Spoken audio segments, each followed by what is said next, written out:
हे everyone, welcome और welcome back to Raksha unplugged. कैसे हैं आप लोग? तो आज के इस वाले पॉडकास्ट में डिस्कस करने वाले हैं नगमा और आवेश के अजीबोगरीब रिलेशनशिप के बारे में, जो चीज़ें खुलकर अब सामने आ रही हैं। जो आवेश का आप कैरेक्टर देख रहे हो या उनका बिहेवियर पैटर्न देख रहे हो बिग बॉस के घर के अंदर, वो टोटली डिफरेंट है इन रियल वर्ल्ड। तो उसको हम डिस्कस करने वाले हैं डिटेल में। लेकिन उससे पहले आप चैनल पर नए हो या अभी तक आपने हमारे चैनल को सब्सक्राइब नहीं किया है तो सब्सक्राइब कर देना, बेल बटन पे हिट कर देना, वीडियो को कर देना अभी से एक लाइक, क्योंकि बाद में आप लाइक करना भूल जाते हो। और अगर आप चाहो तो इस वीडियो पर ज़्यादा से ज़्यादा हाइप देकर इसको हाइप की लिस्ट में भी पहुंचा सकते हो। चलिए शुरू करते हैं आज का पॉडकास्ट। तो आवेश दरबार और नगमा एज अ कपल गए हुए हैं बिग बॉस के घर के अंदर, और इससे पहले इनके जो रिलेशनशिप है ना, उसको लेकर बहुत सारी बातें सामने आती रही हैं। लोगों के दिमाग में यही हमेशा रहा है कि आवेश नगमा जो है वो कपल है, और साथ में क्योंकि वो लोग रील्स बनाते थे टिकटॉक पर, काफ़ी ज़्यादा फेमस थे, उसके बाद इंस्टाग्राम और वाईटी, तो लोगों को यही लगता था कि वो रिलेशनशिप में है। लेकिन बीच में कुछ ऐसी खबरें आई थी कि वो रिलेशनशिप में नहीं है, वो केवल साथ में काम करते हैं, रील्स बनाते हैं, वीडियोस बनाते हैं, जिसके लिए उन्हें साथ में कोलैबोरेशन मिलता है और इसलिए उन्होंने ये जोड़ी बना रखी है। लेकिन उसके बाद जब ये बिग बॉस के घर के अंदर एंट्री लेते हैं तो एक नई स्टोरी निकल कर आती है। तो बिग बॉस के घर के अंदर एंट्री लेते वक्त आवेश ये बताते हैं कि उनका जो रिलेशनशिप है वो नगमा के साथ अजीबोगरीब है, क्योंकि उन्होंने अभी तक नगमा को प्रपोज नहीं किया है, आगे का कुछ सोचा नहीं है। अब मैं ट्राई कर रहा हूँ, पहले ऐसा था अब ऐसा है, मेरे कुछ ट्रॉमाज हैं जिसकी वजह से मैं रिलेशनशिप को जो है सीरियसली नहीं ले पाता हूँ, किसी पर भरोसा नहीं कर पाता हूँ। इससे पहले भी मुझे काफ़ी ज़्यादा धोखे मिले हैं। मेरी एक गर्लफ्रेंड थी जो कि मेरे फ्रेंड्स के साथ भी वो कमिटमेंट दे रही थी। तो ऐसी कुछ चीज़ें वो बताते हैं, जो कि जिसके बाद ये कहीं ना कहीं लोगों को पिकमी तो लगी रहे थे और काफ़ी ग्रीन फ्लैग वगैरह भी लग रहे थे कि कितना अच्छा लड़का है, इसके साथ धोखा हुआ। और ये दूसरी वाली जो अब मिली है इसको गर्लफ्रेंड, तो उसको लेकर वो श्योर इसलिए नहीं हो पा रहा है क्योंकि उसको इतने धोखे मिले हैं। उसके बाद ये अब सीरियस हो गया है, तो जो इसकी गर्लफ्रेंड है वो इसको सीरियसली नहीं ले रही है, अभी वो टाइम ले रही है चीज़ों को लेकर। तो बहुत ज़्यादा कंफ्यूजन था इनके रिलेशनशिप में। लेकिन बिग बॉस के घर के अंदर अमान मलिक और जो बसीर है, उन्होंने कुछ कुछ बातें की हैं आवेश को लेकर। और क्योंकि ये लोग बाहर से भी आवेश को जानते हैं तो इनको काफ़ी कुछ इनके बारे में रियलिटी पता है। तो इनके मुँह से काफ़ी बार सुना गया है कि ये दूसरे लोगों को चैट्स वगैरह करता है, दूसरों से बातचीत करता है, और ये जैसा यहाँ दिखा रहा है ये वैसा बिल्कुल भी बाहर नहीं है। बीच में आवेश को आप लोगों ने रोते हुए भी देखा था और बहुत सारी चीज़ें हैं। अब ट्रॉमा की जो बात करते हैं आवेश, वो कुछ ऐसा है कि जो उनकी मदर है और उनके जो फादर है, उनके बीच में काफ़ी लड़ाई झगड़े होते थे। जब आवेश काफ़ी ज़्यादा छोटे थे उस वक्त इनके जो फादर हैं उन्होंने इनकी मॉम को छोड़ के किसी और से शादी कर ली थी और किसी और के साथ वो रहने लग गए थे, जो कि शायद दूसरे रिलीजन से भी आती हैं। तो ऐसा कुछ था, तो काफ़ी इन लोगों को झेलना पड़ा था, इनकी मॉम को काफ़ी ज़्यादा स्ट्रगल करना पड़ा था। उसके बाद इनकी मॉम ने भी आगे बनाने की कोशिश की फ्यूचर, बट वो सब हो नहीं पाया। तो वो सारी चीज़ें हैं जो इनके मन में बैठी हुई हैं, ऐसा इनका कहना है। लेकिन अब बाहर बिग बॉस के घर के बाहर भी एक बिग बॉस चलता है, जैसा कि आपको पता है। जितने भी कंटेस्टेंट्स होते हैं उनसे रिलेटेड लोग लगातार जो है इंटरव्यूज़ देते हैं, उनके बारे में बात करते हैं। जैसे कि अभी जो तान्या मित्तल हैं, उनके एक्स बॉयफ्रेंड आए हैं सामने, बलराज, जो कि लगातार इंटरव्यूज़ दे रहे हैं। और ये इंटरव्यूज़ और ये जो बाहर बस जो क्रिएट होता है वो इसलिए होता है ताकि जो वाइल्ड कार्ड एंट्री हो बिग बॉस के घर के अंदर, उसमें इन लोगों को एंट्रीज़ मिल जाएं। इसके लिए ये चीज़ें काफ़ी बार की जाती हैं। लेकिन क्योंकि इन लोगों के पास प्रूफ्स भी होते हैं तो हम ये तो नकार नहीं सकते कि ये लोग गलत बोल रहे होंगे या कुछ। तो एक बंदी आती है सामने जिसका नाम बताया जाता है शुभी जोशी। अब ये क्या कर रही हैं, ये इंटरव्यूज़ दे रही हैं जहां इन्होंने कुछ चीज़ें रिवील की है। हालांकि इन्होंने नाम नहीं लिया है, लेकिन जिस हिसाब से ये बात कर रही हैं सबको पता है कि वहां पर बात हो रही है आवेश दरबार की। तो इनका कहना है कि एक कंटेस्टेंट है जो कि बिग बॉस के घर के अंदर इस वक्त है, लेकिन वो जैसा खुद को दिखा रहा है वो बिल्कुल भी वैसा नहीं है।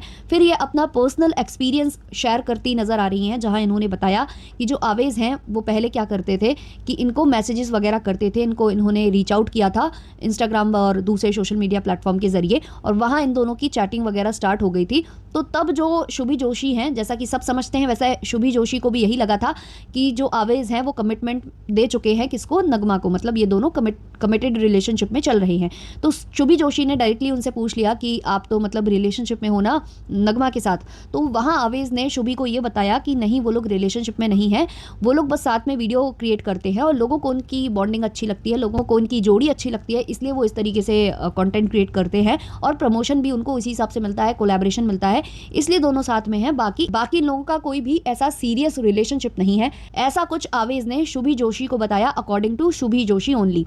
तो शुभी जोशी ने बताया कि फिर उसके बाद क्या होता है कि इन लोगों की बातचीत होने लगती है। ये लोग घंटों घंटों फ़ोन पर बात करते एक दूसरे के बारे में, मतलब सब कुछ जानना पहचानना, और कई महीनों तक ये चलता रहा। और खाने पीने को लेकर भी ये लोग बताते थे कि किसको क्या खाना है, आज तुम ये खाओ वो खाओ, मतलब इन्वॉल्वमेंट कुछ ज़्यादा हो चुकी थी एक दूसरे के लाइफ में।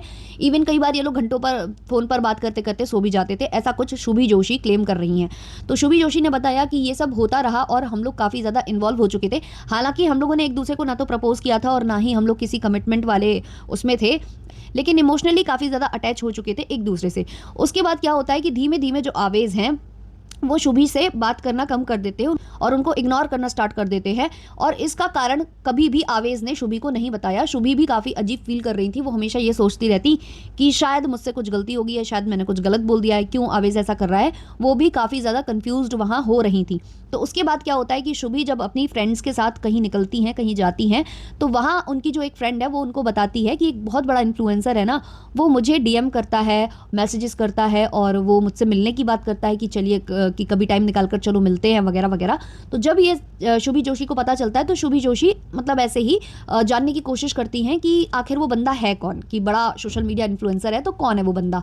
तो जब वो देखती हैं डीएम्स वगैरह और प्रोफाइल पिक देखती हैं, नाम देखती हैं, तो इनके पैरों तले की जो ज़मीन है वो खिसक जाती है। ये देखती हैं कि जो आवेज़ इनको काफ़ी टाइम से बात कर रहा था इनके साथ, वो इन्वॉल्व हो चुका था मतलब इमोशनली या जैसे भी, तो काफ़ी ज़्यादा इनके साथ जो फ्रेंडली था वो अब किसी और को डीएम कर रहा है और किसी और को सेम कहानी चिपका रहा है और सेम जो है उनसे भी मिलने के लिए बोल रहा है। तो जब ये शुभी देखती हैं तो उनको पिक्चर क्लियर हो जाती है। तो ऐसा कुछ उन्होंने बाहर से क्लेम किया है और नाम वो किसी का नहीं ले रही हैं, लेकिन जो भी वो डिस्क्रिप्शन दे रही हैं वो पूरा का पूरा जो है बैठता है आवेज़ और नगमा के ऊपर। अब बात यहाँ नगमा की आती है, तो नगमा ने कभी भी मतलब उसका आप बिहेवियर भी देखो तो बहुत ज़्यादा वो ऐसी नहीं है, वोकल नहीं है हर चीज़ों के लिए, बहुत कम कम वो बोलती नज़र आती है। अब तो वो शायद इविक्ट भी हो चुकी है बिग बॉस से।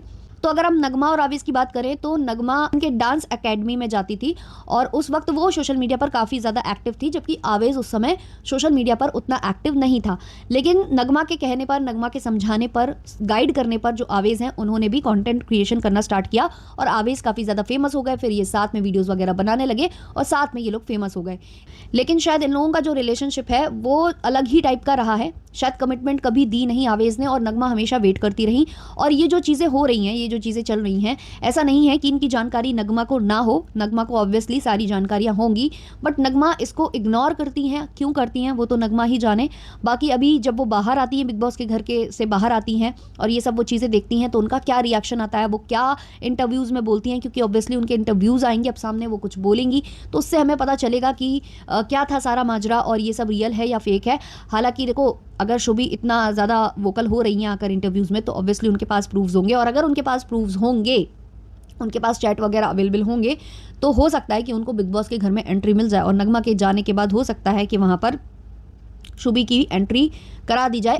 तो अभी दो बंदे ऐसे सामने आए हैं, एक तान्या मित्तल के एक्स बॉयफ्रेंड और यहाँ से ये जो शुभी हैं वो सामने आई हैं आवेज़ दरबार की एज अ एक्स कह लो या जो भी कह लो, सिचुएशनशिप कह लो आप या जो भी कह लो, बेंचिंग कह लो, जो भी। तो उस वजह से ये अब लाइमलाइट में आई हैं। बाकी आप लोगों को आवेज़ और नगमा की जोड़ी कैसी लगती है? आपको क्या लगता है कि आवेज़ जैसा खुद को दिखा रहे हैं वैसे ही हैं या फिर जो शुभी बोल रही हैं वैसे हैं? कमेंट सेक्शन में ज़रूर बताइएगा और ऐसे पॉडकास्ट सुनने के लिए हमारे चैनल को सब्सक्राइब कर लीजिएगा, बेल बटन पे हिट कर लीजिएगा। मिलते हैं नेक्स्ट वाले पॉडकास्ट में, तब तक के लिए बाय बाय।